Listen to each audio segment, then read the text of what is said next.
what is going on with this 4K release of Heat? People love it, people hate it.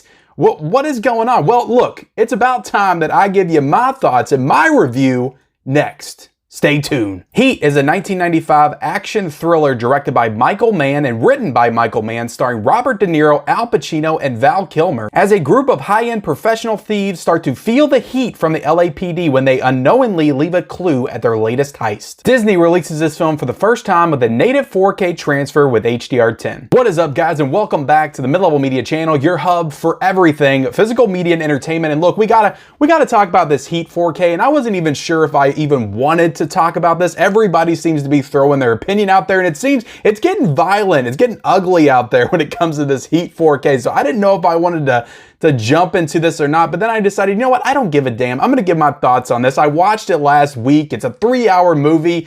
I loved it. This movie is a masterpiece. If you haven't seen it, you have to see Heat. Whether or not you watch this on Blu-ray or 4K or DVD or VHS or streaming, just watch this movie. I don't care if you get this 4K or not. Just watch this movie because it's one of the greatest movies ever made. Let's start with that. Let's start there right off the top. This review is going to be all over the place, guys. But before we get into it, look, if you're a fan of physical media, Blu-rays, 4Ks, all that stuff, hit the subscribe button. We talk about Blu-rays and 4Ks and physical media on this channel like crazy, and you will definitely enjoy it. And also be sure to like this video.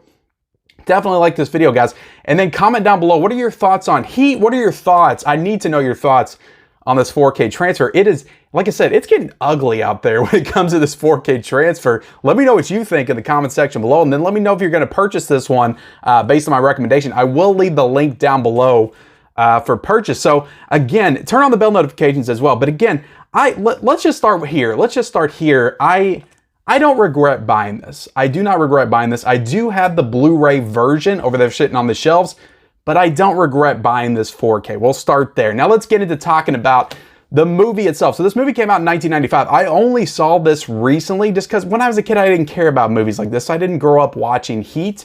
I just watched this, I think, within the last 3 or 4 years. It blew me away when I watched it for the first time, but damn, if it did not get me again when I just watched it again the other night. I was just blown away by this film. I don't know, there's just something about it.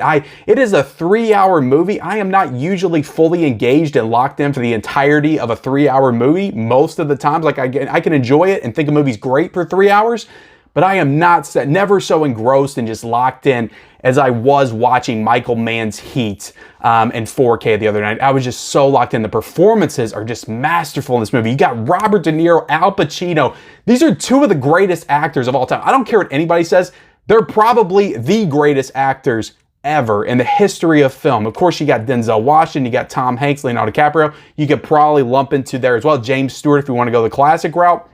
But I just, for my money, from the 70s to current day, you know, you could even say they don't make a lot anymore, but up until the 2010s, you could say that these are two of the greatest actors of all time that's ever lived. I don't think anybody can dispute that. So the fact that you had both of them in this movie going toe to toe with this just so well-written, well-constructed plot written by Michael Mann. It's just everything in this movie makes sense. All the pieces go together. It's just the perfect movie. And again, I get a lot of heat on this channel for giving spoilers away in my reviews. I'm going to try to keep things very spoiler light, but yeah, the cast of this movie is great. It's just one of the greatest movies of all time. I say this all the time, but this one might be in my top 20 films of all time. I'm eventually going to do like a definitive ranking of all my movies so you guys can know where everything falls, because I feel like I stay top 20 all the time. But damn, if this movie did not blow me away. Oh my God, I love this movie. It's just one of the most well-written, well-paced movies. 3 hours, it just flies by like that. Like you don't even realize that you have just went 3 hours watching this movie, because everything is just, it's so well constructed and paced, and you care about everybody in this movie. That's the thing, and that's the smart thing that Michael Mann did when he set up all these characters. And this is what I go back to. I talked about Flatliners the other day, and the fact that, you know, it was just so boring and dull in the first half, and it's because they had the characters and they had the premise, but they weren't developing them in that first half. They were not making good use. I have no problem with character development and taking the time to build everybody up, but when you have the time and you don't do anything with it, that's what I have a problem with. This movie makes perfect use of every single minute, just perfectly laying out there for you like who these people are, and just giving you a glimpse into their personal lives, just letting you know the turmoil that is both in their professional life, but also their personal lives as well, and just giving you that peek inside of their personal life. It doesn't matter, you know, if Robert De Niro is technically quote unquote the bad guy in this movie. It doesn't matter if Al Pacino is the good guy, or Val Kilmer is you know, partnered up with Robert De Niro, so I guess he's a bad guy too, technically. But the fact that they give you that glimpse into their personal lives, it just makes them all so relatable, and it makes it to where it's impossible for you to root against anybody in this movie. You are rooting for Al Pacino to catch Robert De Niro, but you are rooting for Robert De Niro at the same time to evade Al Pacino and get away at the end.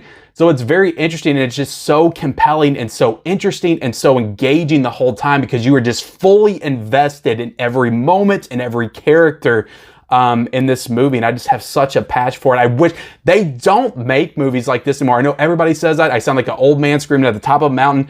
They just don't make movies like this anymore. It's just so good, and when you watch a movie like this, it makes it almost impossible to go watch like a new Marvel movie or just anything in theaters nowadays, because the storytelling, the character development is not there like it is in this movie. Like Michael Mann just did a masterful job writing the script. So yeah, just well-written characters, great dialogue. Like the scene in the diner with Al Pacino and Robert De Niro, it's such a simple scene. And I actually heard that a lot of that scene was improv, but it's such a simple scene, but it's the two of them coming together and just coming to terms with each other and what kind of a person each other is. And they're meeting each other for the first time, and they know that they're, you know, Robert De Niro knows he needs to get away from Al Pacino. Al Pacino knows that that's the guy he needs to catch, and they're just together in this diner, just having this simple scene, sipping this coffee together, talking about what they're gonna do. Like, hey, what are we gonna do here? You know, I obviously need to catch you. You obviously need to get away from me. Like, what are we doing here? Like, how do we resolve this? And it basically just boils down to, look, you know, I'm having this conversation with you. I feel this personal attachment to you. I like you as a person. But ultimately, at the end of the day, if I have to kill you, I'm definitely going to. And I'm going to feel a little bad about it, but I got to do what I got to do because this is who I am. And it's just such an engaging scene. It's just one of the best scenes in cinematic history. But I love everything about this movie and care about everyone because they take the time to develop them in uniquely compelling ways. You got Al Pacino, his life is in turmoil. His wife's cheating on him. His daughter, his stepdaughter, you know, she's depressed. She's suicidal. He's got all these problems in his personal life because he is so obsessed with his professional life, and he cannot tend to those issues like he needs to, and that's why his life is falling apart. You have Robert De Niro, who has no attachments, but until you get to a certain point in this movie with Amy Brenningham, he does start to develop a romantic attachment. But that's his whole character setup is, you know, you don't develop any attachments. You don't, you know, get involved with anybody that you can't walk out on 5 minutes flat when you feel the heat around the corner. I think that's what it is. Maybe 15 seconds flat, something like that. But it's the quote of the movie. It's a great quote. But yeah, just the diner scene, the shootout. Well, we got to talk about the shootout scene in the streets, the heist, because not only does this movie have great character development, great character work, just very well written. It's very dramatic. But it's got some great action in it as well. It's got some great shootout sequences. The scene in the street, the heist, and you can tell when you're watching this heist scene that Christopher Nolan, and he's admitted it, he straight ripped off this heist scene to put it in The Dark Knight, in the beginning of The Dark Knight. You can tell that when you watch it. But this shootout in the streets is just so damn good and just so engaging. Like, again, this whole movie I'm locked in, but this scene right here, I'm on the edge of my seat. I got on the floor when the scene started. I stood up like this. I got closer to my TV so I could just feel more in it. And I was just like in all of this scene. I don't get like that with all these movies anymore. I just don't get like that. But this movie gets me every time I watch it. But the shootout in the streets is great. Just tons of iconic scenes. You got my favorite line of this movie is Al Pacino when he's talking to Hank Azaria in the film about Ashley Judd's character, because this movie's got so many people in it, but Natalie Portman's in it as well. But when he's talking to Hank Azaria's character, and he goes, "I know why you got involved, because she's got a great ass, and you got your head all the way up in it." With just the way he delivers that line, like nobody can deliver that line like Al Pacino. She got a great ass, and you got your head all the way up it. But tons of iconic scenes, cinematography top notch, the direction, the writing, just everything is perfect in this movie. I cannot recommend this movie high enough. It's a masterpiece. 5 out of 5. See this movie. Again, I don't care if you watch this on 4K. I don't care if you watch it on 4K. Just watch the damn movie. Okay, now let's get into the not so fun part. Let's talk about the transfer. Let's talk about the transfer to Heat.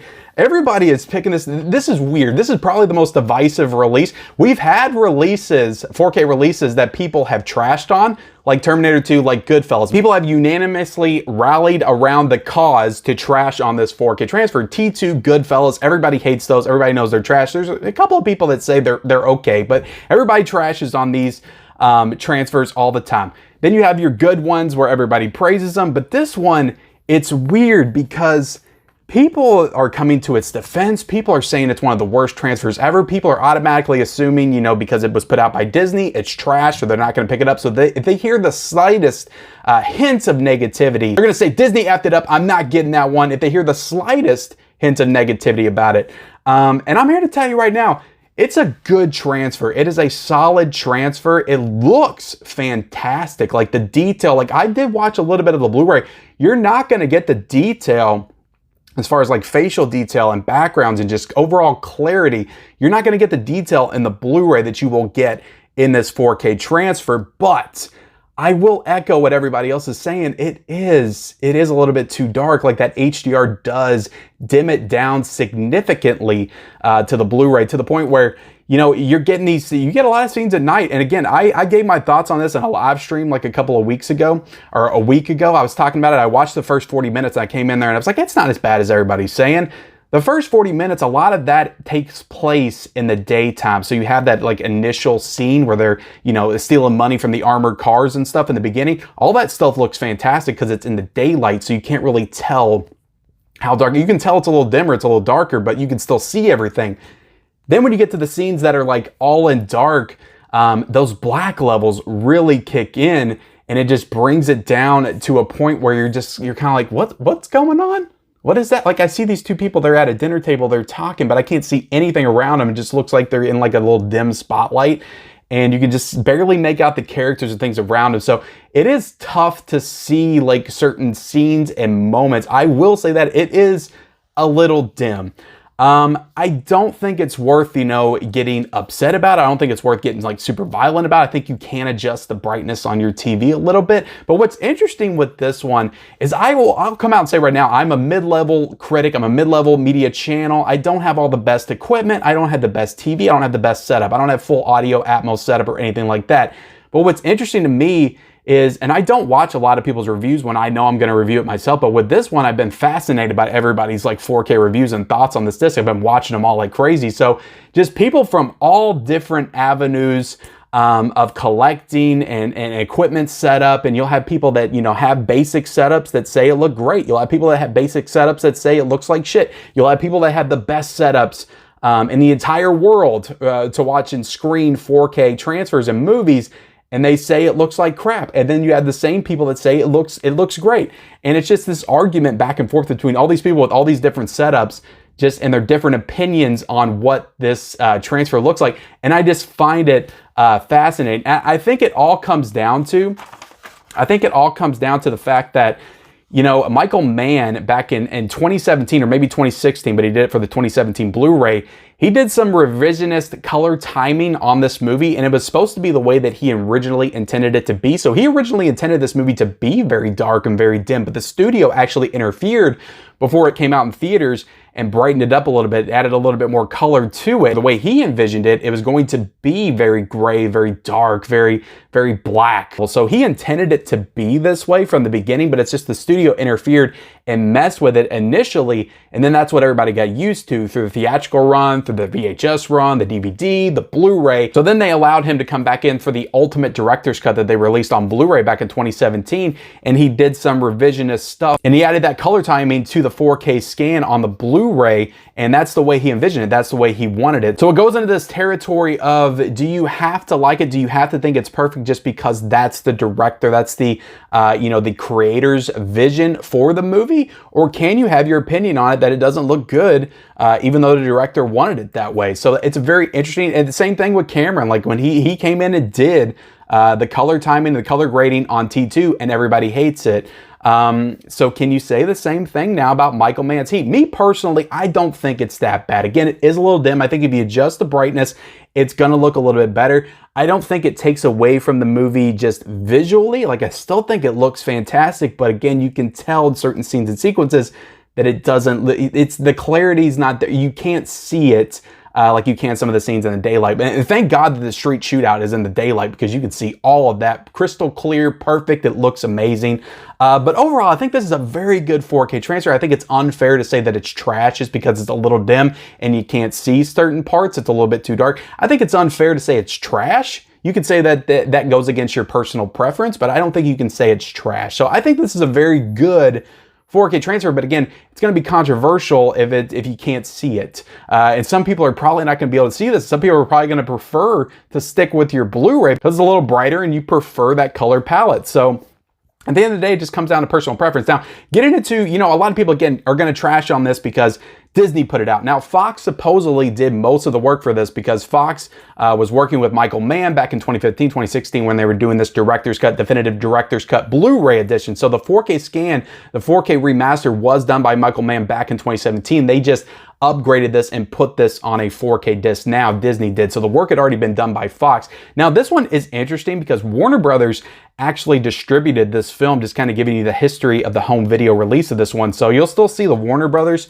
logo on the back of this. So Warner Brothers put this one out on VHS and Blu-ray and DVD and all that stuff. I think the last Blu-ray they did was 2009. Then somewhere in there, like Fox acquired part ownership of Regency, which was also under Warner Brothers umbrella. So they got the rights to Heat. And then in 2017, Fox put out the Blu-ray for this one. So I did a little research because I was kind of confused why this is a Warner Brothers and a Fox and a Disney title. And of course, Fox is owned by Disney. So now Disney ended up putting this out on 4K. Now getting in to the audio, no audio upgrade here. This is still a 5.1 DTS master audio, so they did not add Dolby Atmos, which is a real shame because that street shootout would have sounded amazing in Dolby Atmos, but it's still a really good track. It still works. It's the same one they released in the Blu-ray, but it's just no upgrade. So that's kind of what Disney does. They don't do Atmos a whole lot, which definitely sucks, and I understand why people are getting upset about that. Now, getting into the packaging, I really like this slipcover. I have a little bit of FOMO that I didn't get the Steelbook. I wish I would have got the Steelbook, but I like this slipcover. It's got that nice diner. See, this scene in the diner is so iconic between these two that you just, you have to put it on the back. You have to put it on the back. So, and also I'll kind of, show you the specs and stuff. I don't know if I'll do the full unboxing or whatnot. Then I'll show you the side. I love the red font on the side right there. And then we'll kind of get into this. I'll remove the digital code. This is a 3-disc set. So you get the Blu-ray, you get the film on the Blu-ray, and you get the 4K disc, which also has the diner scene on it as well. And then you get the bonus disc with the special features. So this is a 3-disc set. Now these 2 discs are stacked on top of each other. So some people I know don't like that as well. And then I'll show you the back of the actual case. So yeah, I enjoy the packaging for this. I think it's a really nice slipcover and presentation by Disney here on this one. Again, I don't like the little indents on the side, but what are you going to do? Now, getting into the special features, they just ported over all the same special features from the past Blu-ray, so you're going to get all the same special features that you got. They did nothing new, which is another mark against it. I'll always say, I always appreciate at least one. If you're going to do this work, if you're going to put out this 4K, at least add one new special feature, new commentary, new something to make it a little bit more appealing to the collector, to the person that's rebuying this one after rebuying it on DVD, VHS, Blu-ray, all of these years. Give us something a little bit extra for shelling out the extra dough to upgrade this one to 4K. So that's a mark against it right there. So at the end of the day, guys, look, I'm not upset that I bought this. I'm glad that I have it in the collection, but I completely understand, if you are as well, if you're happy with your Blu-ray, if what I was saying doesn't sound great to you as far as the dimness of this, then don't get it. Just